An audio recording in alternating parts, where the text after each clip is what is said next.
Dans ce chapitre suivant, on va aller regarder l'importance d'un bilan intermédiaire et puis aussi l'entretien d'explicitation. Peut-être que vous avez déjà entendu parler de ce genre d'entretien.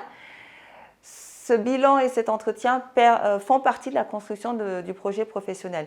Alors, le bilan intermédiaire, l'entretien d'explicitation, ils vont avoir pour objectif de faire une évaluation globale de l'état de la personne.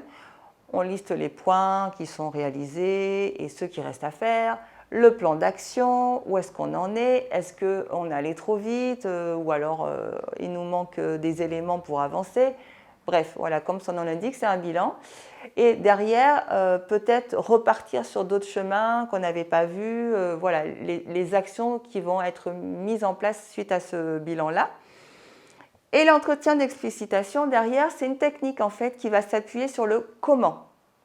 L'entretien d'explication va s'appuyer sur le pourquoi, et là, c'est le comment. Et en fait, le but de l'entretien d'explicitation, c'est je fais accoucher de la personne avec ses propres mots l'analyse de sa situation. Donc, à aucun moment, je vais interpréter ou je vais dire à la place de la personne, mais je vais lui poser des questions pour qu'elle puisse prendre conscience et cristalliser sa situation, son besoin ou qu'est-ce qui a travaillé à ce moment-là.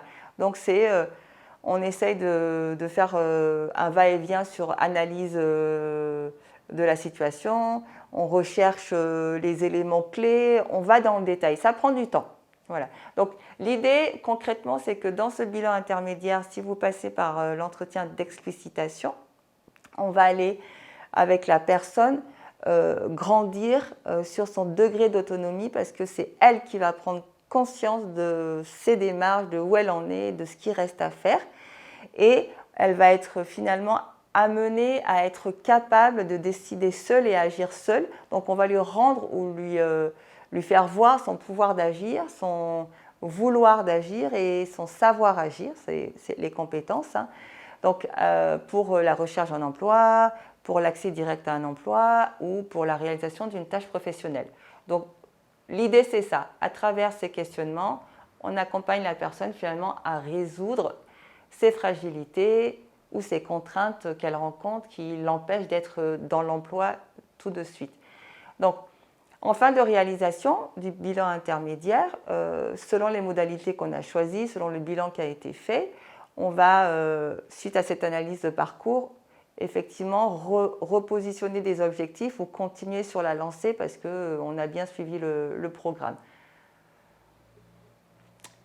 Et pour finir, quand on a fait tout ce cheminement-là, l'entretien final, on va s'appuyer sur le plan d'action.